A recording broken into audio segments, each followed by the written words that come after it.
Alors, il y a une question qui revient très souvent dans ma communauté, c'est comment trouver l'équilibre. Et c'est vrai que ça fait plusieurs années que j'accompagne des femmes notamment, en particulier, de temps en temps des hommes, qui sont dans cette perte d'équilibre parce qu'il y a trop d'énergie qui a été mise d'un côté et pas assez de l'autre. Donc déjà, c'est ma vie. Ma vie, c'est ce qui est au centre. Alors ma vie, je vais schématiser, ma vie c'est mon activité à l'extérieur, mon boulot,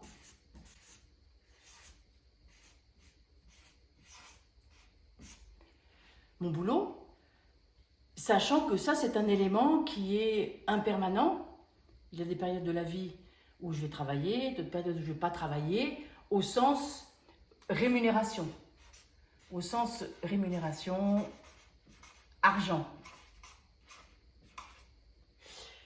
Alors, en sous-chapitre du boulot, il y a aussi l'épanouissement personnel, ce qui est souvent d'ailleurs différent, perso. Ma vie, c'est aussi ma famille. Ma famille, ça peut être mes enfants, enfin ma famille très proche. Ça peut être aussi mes parents, mes frères et sœurs.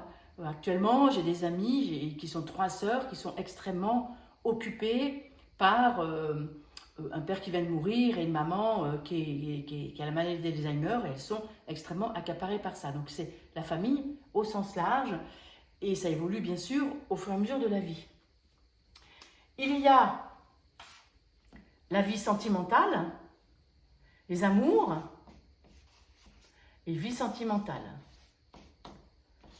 En tout cas, le cœur. Le cœur.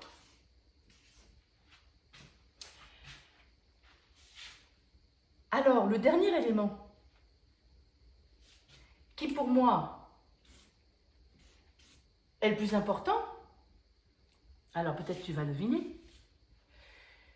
les amours, vie sentimentale, impermanence.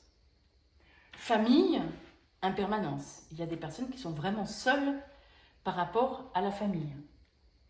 Boulot, épanouissement personnel, professionnel, impermanence.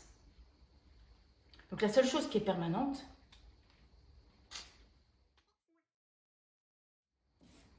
soi.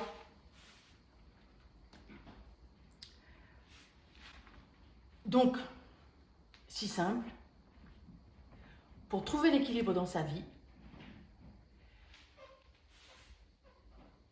c'est trouver l'équilibre à l'intérieur de soi, qui est le secret.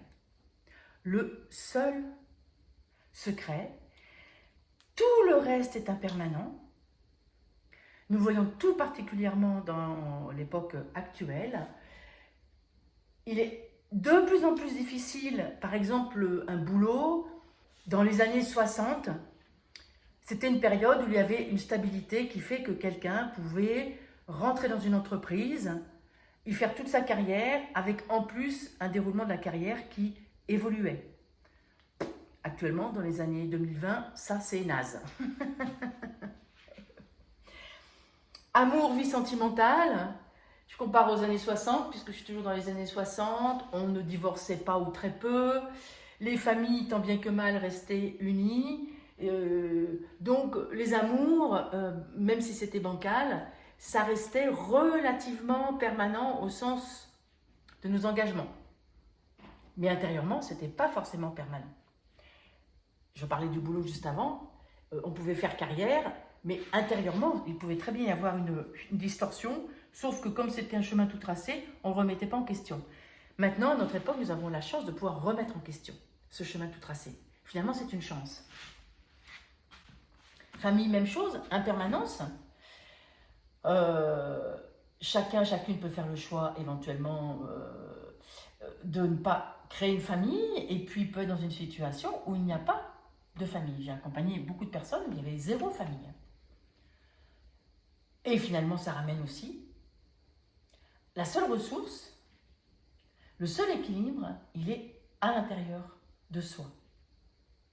Donc, amour de soi, famille, je vais dire alliance avec soi-même, avec les énergies. On parle beaucoup du féminin, du masculin, mais ces 2 énergies, force et douceur, qui vont danser ensemble, créer un mouvement ensemble, boulot, épanouissement personnel, qui d'autre que moi, que soi, peut créer l'épanouissement personnel.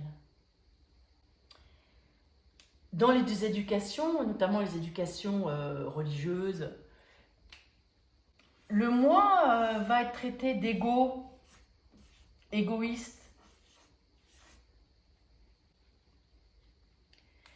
Je pose la question, si nous n'avons même pas d'instant pour s'occuper de soi, est-ce qu'il est raisonnable de penser qu'en n'ayant même pas d'attention à soi, nous pouvons œuvrer pour une vie sentimentale épanouie, œuvrer pour une vie professionnelle épanouie et œuvrer pour une famille épanouie?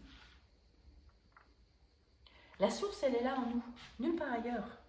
La source de toutes les infinies possibilités au service de ces 3 aspects.